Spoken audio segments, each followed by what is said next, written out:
I struggle to think of a case like this where you had both sides really using the courtroom to fight the public opinion war. Team Heard is trying to argue, look, everyone's protecting this powerful man. We heard Amber Heard alluding to that argument on the stand. Everyone's trying to protect him. I'm obsessed with the truth. He's laying the foundation right there. What Amber said is absolutely not true, and that he's here to protect his children. It's an interesting, really interesting tactic.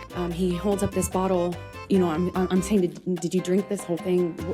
So I think that this is a really bad subconscious slip. And in that moment, I think she says, you know, he's holding this bottle, but then she slips up for a moment and the truth comes out that indicates that she's the one holding the bottle, saying, did you drink this whole thing? This is why Amber Heard's testimony bothered me that day. Because what I saw was this type of damage. That damage is caused by a knife. That's exactly it. The knife in the bed, the knife in the bed, the knife in the bed. testimony that Mr. Depp causes damage to the bed with his boot, right? He did. The knife in the bed, the knife in Is the that a bed. pocket knife on the bed there? I cannot tell what's on the bed. Did you use that to damage the bed? I did not damage the bed. Is Johnny Depp's team watching LawTube? If they are, hello, you're doing a fantastic job today. The white suit, we stand. Thank you. So If I wanted to Mr. leak Depp information, I looks could have bad. done it in a more effective way, a lot sooner and a lot more. Look how But you testified snarky she earlier is. in this trial that you didn't know how to leak things. I don't. She doesn't know how to leak a video and she's an actress in Hollywood. The bullshit. But she kind of threw up her hands and Johnny grabbed her wrist and kind of twisted it and pulled her into him and said, do you know how many pounds of pressure it takes to break a human wrist? And in fact, you tweeted in response to the umbrella guy, quote, that never happened. I was with them all night. Amber was the one acting all jealous and crazy. We'll get it. How about that? Oh, joy. Okay. All right. Three. Somebody's. We're gonna go with players 3 right now. Okay. Trying to keep the record clear. Yeah, 388 and 33. 234. Okay, go ahead. For 6 weeks, millions of people were fixated on the Amber Heard v. Johnny Depp defamation case. Millions eagerly watched as the lengthy court battle between these two Hollywood actors unfolded live for all to see in the county courthouse of Fairfax, Virginia. It was reality television at its finest. It has become an event, a moment in the cultural history of the internet, particularly on YouTube. What made it so fascinating, however, was that the court of public opinion had begun to intersect with the court of law in real time. Professional psychologists and behavioral analysts were breaking down both the minds and mannerisms of Heard and Depp as lawyers picked apart the law. And everyday YouTube commentators sifted through court documents and audio that was not shown to the jury, adding further context to the toxic mess that was their relationship, as memes and videos lampooned key moments in the trial. My personal favorite being the Ace Attorney Heard v. Depp case series. Like, seriously, I don't care about the movie. I want this trial as an Ace Attorney spin-off game, please. Please, Capcom. Please. I'm Emmy. Hi, nice to meet you. And you may have noticed that I am not a professional lawyer, behavioral analyst, psychologist, actor, or even YouTuber. However, I do love me a rabbit hole, and like Alice in Wonderland, I fell deep into the strange world that is the US civil law system. This case, and all the information that I could find on it, has had me hyper fixated, and after consuming about as much information as I could while still somehow finding about 6 hours of sleep at night, like seriously, can you see the bags? They're there. I'm here to give my unqualified but not exactly uneducated, non-professional opinion on the key moments when the internet and the law intersected and how they went on to impact each other. So, let's go. Law and Lumber was an instant hit on YouTube. The first video Rob Morton posted has gone on to garner over 1 million views. By combining his experience of woodworking with his credentials as a lawyer, Law and Lumber revealed a splintering contradiction in Amber Heard's testimony. Throughout her direct examination, Amber Heard detailed yet another harrowing tale of assaults at the hands of Johnny Depp. Now, I won't go into all the sordid details of this altercation, as I want YouTube Senpai to notice me. However, I have timestamped some videos in the description under the sources section if you would like to view them for yourself. At one point of this altercation, Heard claimed that Johnny Depp broke the thick pinewood bed frame through the sheer pressure of his boot as he was attempting to gain purchase, and this was seemingly supported by a photo. However, Lauren Lumber had a different theory. Now, per Amber's testimony, if this is the mattress where my hand is right here, then Johnny's feet are here on the footboard trying to, in her words, gain purchase. You can see as the work boot goes in, there's no way, given the size of that work boot, that you're going to get anywhere enough pull, period. Just slides right off. There's nothing it's ever going to catch. It's because the tip of the work boot, no matter how sharp it is not sharp enough to cut into that grain structure. It's just not going to happen. The only fathomable way that I can see that particular break happening, as described by Amber Heard, is something like this.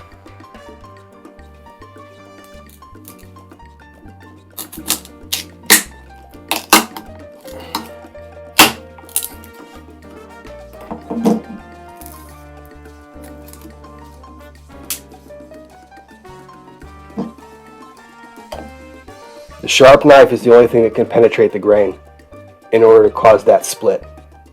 Sharp knife and leverage is the only thing that can make that pop. This is why Amber Heard's testimony bothered me that day. Because what I saw was this type of damage, which is what's reflected on that particular bed. That damage is caused by a knife. Now, I'm not saying what this is.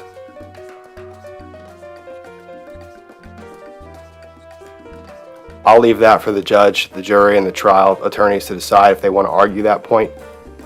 But to me, I don't know. What do you guys think? It was not long before the video went viral. In one day, it had accrued 68,658 views, at least that's what Social Blade tells me, and soon it was reaching the coveted million views. Virality itself is a strange and exciting thing, and had stirred the YouTubes and Twitters to seemingly no end. Yet there were more surprises in store for the court of public opinion. On day 17 of the case, Camille Vasquez resumed her cross-examination of Amber Heard, and it was on this day that Ms. Vasquez brought up the very contradiction Lauren Lumber had demonstrated. You testified that during the incident on December 15, 2015, Mr. Depp broke the bed, correct? That is correct. And more specifically, you described that he broke the bed frame with his boot while trying to get purchase. Is that correct? Yes, that's correct. Let's take a look at Defendant's Exhibit 509, which is already in evidence. Ms. Heard, this is a picture that you indicated depicts the broken bed, right? That's exactly it. And it's your testimony that Mr. Depp caused this damage to the bed with his boot, right? He did. Is that a pocket knife on the bed there? I cannot tell what's on the bed. Did you use that to damage the bed? I did not damage the bed. Johnny's boot did when he was punching me. And the crowd went wild. Is this a video that you have seen Ms. around Heard, this YouTube? is a picture that you indicated depicts the broken bed, right? The knife in the bed. That's The knife exactly in the it. bed. The knife in the bed. The knife in the bed. The knife And in it's the your bed. testimony that Mr. Depp caused this damage to the bed with his boot, right? He did. The knife in the bed. The knife Is that in a the pocket bed. knife on the bed there? I cannot tell what's on the bed. Is that a pocket knife on the bed there? There you go. I cannot tell what's on the bed. But we have to welcome Rob from Law and Lumber to the chat. Rob, you're the star of the day. You made the viral bed video. They pointed it out in court. What did you think? Your reaction, literally made my day today. I hope It made me so happy because the thing was how she set it up was almost exactly how I wanted her to do it. This is the bed. This is the break. And then she asked the question. Don't tell the jury what's there. Just ask the question. Is that a knife? Yep. Oh, yeah, it was Yep. freaking fantastic.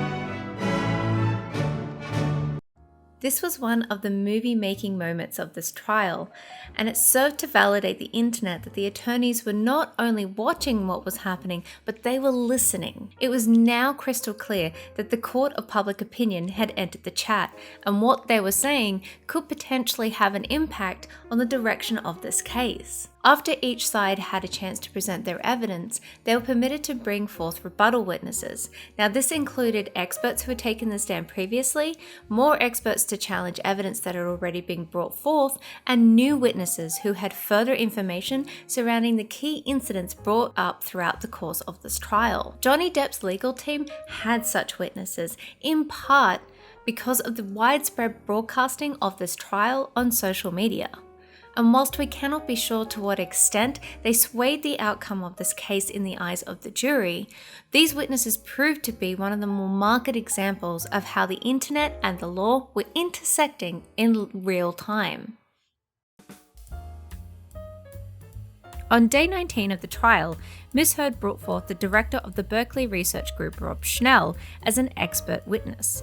he had been tasked with analysing negative hashtags on Twitter as they related to Ms. Heard, in an attempt to provide proof that the statements released by Johnny Depp's previous lawyer, Adam Waldman, had negatively impacted her earnings as an actor. The statements Mr. Waldman made in articles published by the Daily Mail in April and June of 2020 that were of particular interest were: Amber Heard and her friends in the media used fake sexual violence allegations as both a sword and a shield depending on their needs. They have selected some of her sexual violence hoax facts as the sword, inflicting them on the public and Mr. Depp. Quite simply, this was an ambush, a hoax. They set up Mr. Depp by calling the cops, but the first attempt didn't do the trick. The officers came to the penthouses, thoroughly searched and interviewed, and left after seeing no damage to face or property. So Amber and her friends spilled a little wine and roughed up the place, got their story straight under the direction of a lawyer and publicist, and then placed the second call to 911. The aim of this expert was to draw a direct correlation between the statements made by Adam Waldman and the subsequent negative hashtags, thus implying that Heard's career had been negatively impacted as a result. Except that point was ultimately overshadowed by the hashtags themselves. Hashtag Amber Turd, hashtag Amber Heard is an abuser, hashtag Justice for Johnny, and hashtag We Just Don't Like You Amber were four of the hashtags highlighted that had significant growth on Twitter. This meant that more people were including these hashtags from the month of August, 2 months after the statements were made by Adam Waldman. Now I want to make a note here, and in the spirit of this case, we're going to call it a sidebar. As we know, correlation does not equal causation. What was not thoroughly examined as part of this evidence was the other factors that may have contributed to the frequency of people using these hashtags. For instance, the Justice for Johnny hashtag had been in circulation since 2013 and had begun growing in momentum from about February 2020. In this month, the Daily Mail had released audio of Miss Heard admitting to hitting Mr. Depp, which could better explain the exponential growth of hashtags during this period. If we take a look at this chart again, we can see that the hashtag Amber Turd had significant growth in July of 2020. However, this may have been better explained by an article released on the 14th of July 2020 by The Sun UK, detailing the feces Johnny Depp had found in his sheets the night after an argument with Ms. Heard. Though these are still correlations, they are closer in time in the rise of usage of these hashtags than the Waldman statements. The thing to consider with Twitter is that a trending hashtag relies on the volume of tweets using that hashtag in a small amount of time. So, you tell me. Now, I understand the point of this expert was not to make these specific connections. However, as we continue to examine this case as a community, it's important to consider other points of view rather than jumping to conclusions. Anyways, sidebar over. As cross-examination began, the hashtags Amber Turd, hashtag Amber Heard is an abuser, hashtag We Just Don't Like You Amber, and hashtag Justice for Johnny were repeated by Depp's lawyers over and over and over again. And unfortunately, the redirect by Heard's team didn't do much to reinforce the correlation that they were attempting to make between the statements made by Adam Waldman and the rise in usage of these hashtags. By introducing this evidence, Ms. Heard had revealed the seemingly overwhelming sentiment of the court of public opinion, creating one more interesting intersection of this case with the internet, though more was yet to come. On the 25th of May 2022, the internet was alerted to an emergency motion to intervene, filed by none other than TMZ, an online tabloid newspaper owned by the Fox Corporation. It had been suggested throughout the trial that TMZ had been tipped off to the news that Amber Heard was filing an ex parte temporary restraining order, which we referred to as a TRO, on the 27th of May 2016. TMZ was also suspected of owning the copyright of a video featuring JD slamming cupboards, which had been published the day before Heard was deposed as part of her divorce from Depp. This suspicion had been elevated to near fact, as throughout the trial, several channels featuring this footage in their videos or streams had been copy-struck by none other than TMZ. The emergency motion to intervene was filed in an attempt to halt the testimony of one Morgan Tremaine, an ex-TMZ employee who had direct information regarding the events surrounding both the TRO and the video of Depp slamming cupboards. Legal commentators were quick to pick apart this motion. The consensus that it would be denied by the judge was validated when on the 26th of May 2022, just after lunch, Morgan Tremaine took the stand. He testified that TMZ had indeed been tipped off to Heard's appearance at the court. What was the first time you recall working on an assignment related to Ms. Heard? I believe it was May 27th, 2016. And what was your role in that assignment? For that, Ms. Heard was filing a restraining order at a courthouse in downtown Los Angeles. So I dispatched camera people to that location. Under what circumstances would you normally send paparazzi to a courthouse? Only if we had been informed prior. It's not by any means a celebrity hotspot. We would only ever send people there if we had been tipped off that something was occurring and there was somebody present there. And what footage was TMZ trying to capture at the LA courthouse on May 27th, 2016? We were trying to capture Amber leaving the courthouse and an alleged bruise on the right side of her face. What was your team of paparazzi supposed to do while they were at the Los Angeles courthouse on May 27th, 2016? Their objective was to capture her leaving the courthouse, and then she was going to sort of stop and turn towards the camera to display the bruise on the right side of her face, the alleged bruise. Did your team of videographers get the shot of Amber Heard? We did. What is the difference between receiving a tip from a news producer and any other source? If it's any other source, it would have to be verified by copyright. If it was anything that was received directly through a news producer, then they go through that process to verify the source. Did you do anything to verify the tip on May 27th, 2016 related to Amber Heard? I did not. Why not? Because it had come directly from a news producer. Does that mean it had been verified? It means that they had verified that tip and deemed that it was credible, and therefore a camera person needed to be dispatched. Were you involved in any other stories involving Ms. Heard? Yes, I was. And what story was that?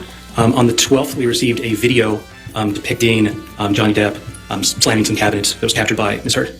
And what day was that? I believe that was the August 12th. Of 2016? Of 2016, yes. The story began to become even more juicier when he testified that not only had the video that TMZ received had been edited to remove Ms. Heard's presence at the beginning and end of the video, but that the copyright had also been verified and handed to TMZ in 15 minutes. How does TMZ obtain copyright over images and videos? The only way to obtain copyright over media would be if we shot it ourselves, if it was sent to the tip line, source verified that it was from the original copyright owner, and then either purchased from that person or given to us. And then the third option would be if it was directly given to us by the copyright holder, like a direct source. And how long does it take to copyright something TMZ has received through the tip line? It can take a while because you have to extensively verify that that person owns the copyright. And then possibly, it depends also if you can even get in contact with the person because they might not be super responsive immediately via phone or email that they provided. And then potentially you'd have to enter a negotiation with our Clips and Clearances department to figure out the cost of that media. How long does it take for TMZ to obtain a copyright over something received directly from a source? Something in the realm of 15 minutes just to do what I described before, which is putting bumpers and a bug on something and write the article and post it. It's pretty fast. How much time had passed from the time you received the kitchen cabinet video to the time it was posted on TMZ? About 15 minutes. Did any other tabloids other than TMZ post this video? No, they did not. And why not? Because it was a TMZ exclusive. And what does that mean? It means that TMZ owns the copyright to it. So it can't be distributed by any other media source without backlinking to TMZ, and they wouldn't be able to upload that media without getting a copyright strike. This testimony came about because Mr. Tremaine had watched the trial and came to realize that the video of Johnny Depp slamming cupboards, the one that was sent to TMZ, that was different from the one that was played in trial. The widespread broadcasting of this case on YouTube opened the case up to those who may have had further information, thus allowing the witnesses to come forward and clarify events and timelines for not just the jury, but that of the public. Despite Heard's legal team maintaining that those that were coming forward as rebuttal witnesses were merely doing so for their 15 minutes of fame, these testimonies served to be useful information, filling in the vital gaps in the series of events that have been relayed thus far. And there seemed to be no end to the dramatic moments of this trial. Morgan Tremaine was but one of the witnesses that came forward to give testimony. On the 21st of April 2022, the ex-owner of the Hicksville Trailer Palace responded to a tweet posted by that umbrella guy. This reply to a tweet was the catalyst for Morgan Knight taking the stand to relay the events that happened the night of the Hicksville Trailer Palace incident, considered to be one of the key events of DV as relayed by Amber Heard on the stand. Ex-innkeepers of the trailer park reached out to Mr. Knight soon after this tweet regarding the events of that night. The three of them remembered what they had witnessed, for though it was not uncommon for the odd celebrity to stay at the park, it would still be a memorable occasion nonetheless. According to Morgan Knight, he gave Johnny Depp and Amber Heard a tour after they arrived at the park. After this, Johnny Depp had struck up a conversation about music with the innkeeper Jenna, who then went on to retrieve a guitar and they sung a song together around the campfire. At one stage throughout the evening, Amber Heard interrupted a conversation that Jenna and Morgan were having with Johnny Depp. Mr. Knight described that Miss Heard appeared upset as she pulled Johnny away to have a talk. The talk became heated on Miss Heard's side, resulting in Morgan Knight going back into his house. He remarked that the conversation triggered his own experiences with an abusive relationship, but that comment was subsequently objected to and stricken from the record. By 3 AM, the party had retired for the evening. Though Mr. Knight did hear a commotion at one stage, he remained in his house until morning. At checkout, one of his employees informed Mr. Knight that there was damage to the trailer that Johnny Depp and Amber Heard had been staying in. The innkeepers let me know that there was some damage in one of the trailers, and it happened to be Mr. Depp and Miss Heard's trailer. So I wanted to inspect the trailer because I was extremely worried. All those trailers that Steve and I worked on were like my babies, and the one they were staying in was the only one that was mostly original and restored 1950s style, and so I was very concerned. So what did you observe when you went to the trailer? I observed that there was a light sconce by the bathroom in the bedroom that had been broken off the wall, and a couple pieces were on the floor, and they were, it was basically just broken. The light fixture was hanging on the wall still, except for the pieces that were on the floor. Beyond the light fixture, was anything else in the trailer damaged? No, everything else looked fine. And what was your reaction to seeing the damaged light fixture? To be honest, I was relieved because it was not a big deal. There was already another light in the room, so I just tucked the wires in the wall. And what did you charge Nathan or Mr. Depp for replacing that pair of light fixtures? The pair came out to $62. The reason for this testimony was to counter the events put forth by Miss Heard. She claimed that Depp had been physical with one of the members of the party, as well as causing extensive damage to their trailer. And Johnny grabbed her wrist and kind of twisted it and pulled her into him and said, "Do you know how many pounds of pressure it takes to break a human wrist?" Huh? And he kind of held her, and she just looked frozen. And she's crying, and was just denying understanding what was going on. I stepped in. I kind of take Johnny's arm around, kind of take Johnny's hand, and kind of we agreed that we'd go and talk about it in the trailer. By the time we get into the trailer, Johnny tells me that I had been instigating the, in asking for this, and that I had invited it, and that I hadn't been honest with him about my relationship with this woman. I remember in the trailer, he's accusing me of lying about it, that I had something with her. I'm trying to diffuse that. I'm trying to calm him down. And he just turned all that, it seemed like he turned all that rage onto the trailer itself. And he just started smashing things. He picked up something on the table and threw it right into the glass cabinet. He hit with his hand a wall sconce. He cleared the tabletop on the little fold down, kitchen dining room area in this trailer. I mean, it's a trailer, so there's only so much you can do. And he's screaming at me. He's just screaming at me.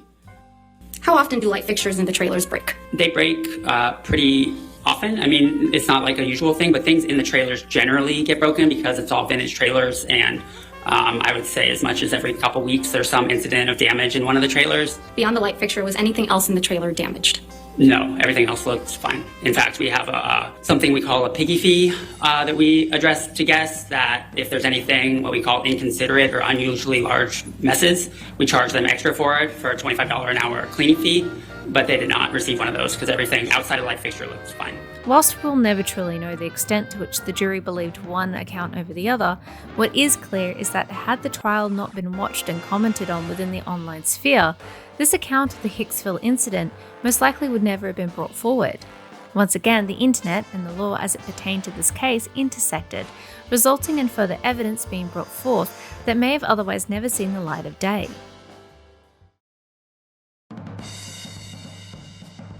In her cross-examination of Morgan Knight, Elaine Brederhoff, the attorney on Ms. Heard's team, made numerous mentions of an internet personality who had been covering the Johnny Depp v Amber Heard case and the UK Sun defamation case for some time prior to it going to trial. Namely, that Umbrella Man. That was Umbrella Guy. The Umbrella Guy. Okay. That Umbrella Guy continued to bring focus to any piece of evidence that arose as the case unfolded, contributing to the hashtag Justice for Johnny movement that had arisen in response to the audio. You can please tell people that it was a fair fight and see what the jury and judge think. Tell the world, Johnny.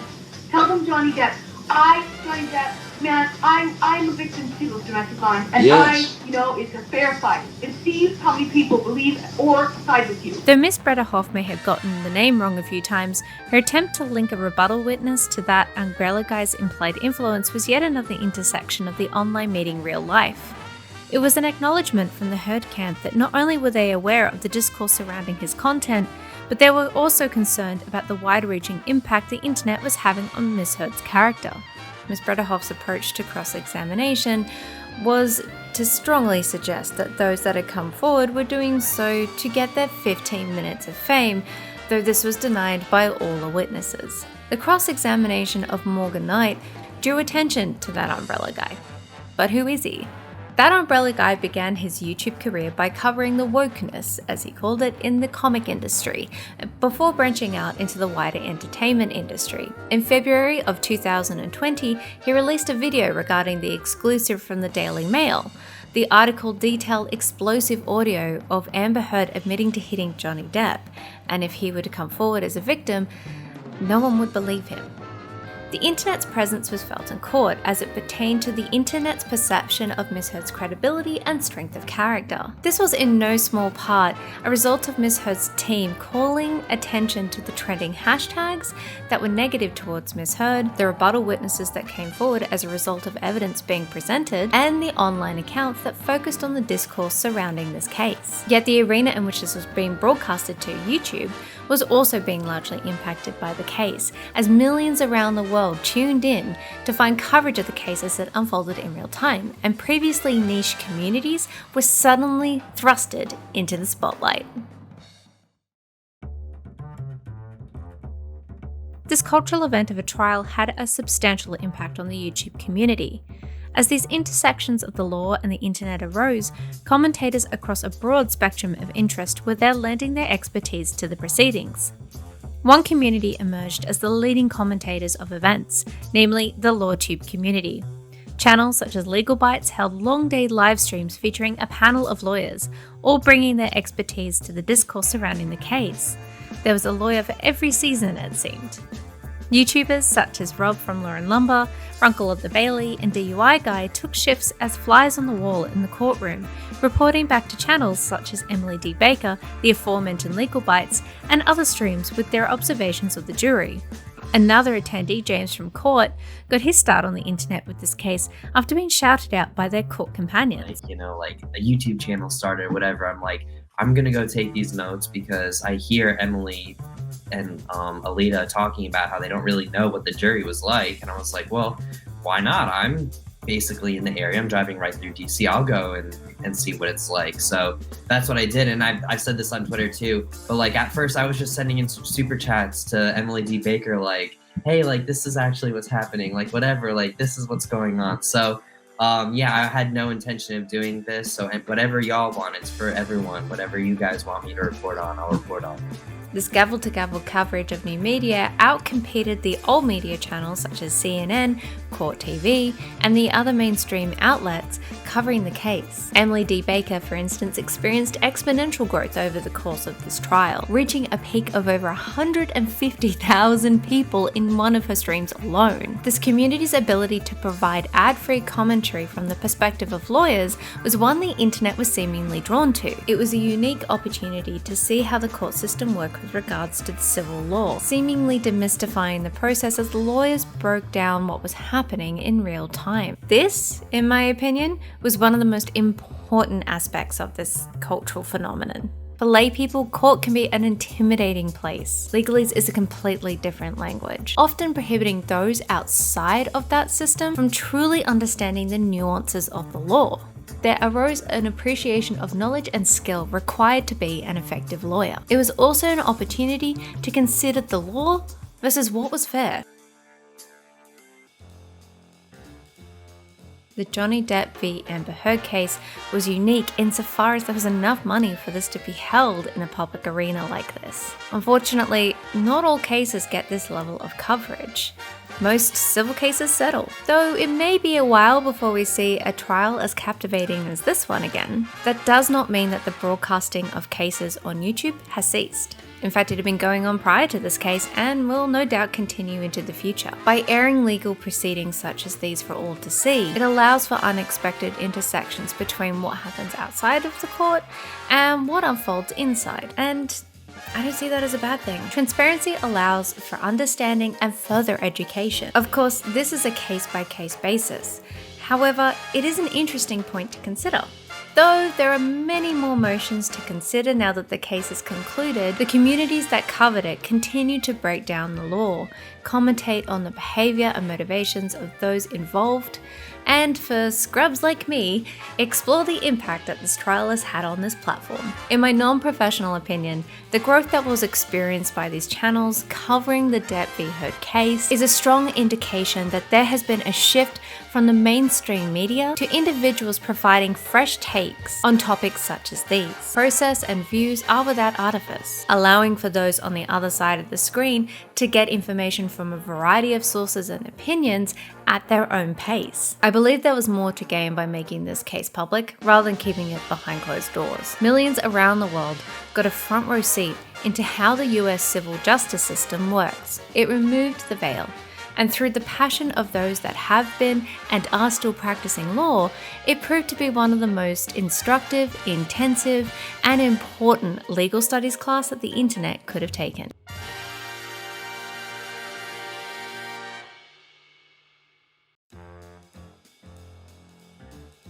So that was the video. I hope that you enjoyed it. I certainly enjoyed putting it together for you. It was fun to nerd out for a little bit. So yeah, thanks for letting me do that.